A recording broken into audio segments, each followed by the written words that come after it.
Вечером 10 сентября президент Республики Таджикистан Эмомали Рахмон посетил Центральный парк культуры и отдыха города Куляб имени Мир Саида Али Хамадони.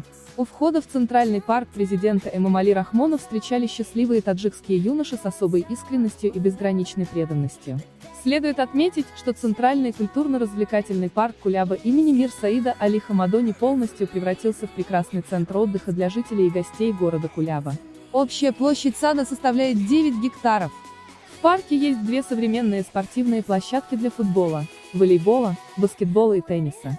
Небольшая распродажа малины. Проект сада был осуществлен компанией с ограниченной ответственностью «Вертикаль» и был полностью отремонтирован государственным унитарным предприятием «Таджикская алюминиевая компания». Для отдыха детей и подростков установлено 15 видов аттракционов, а 18 маленьких и больших фонтанов украсят парк. С созданием Центрального парка культуры имени Мир Саида Али Хамадони жителям и гостям города Куляба будет предоставлена возможность отдохнуть и расслабиться.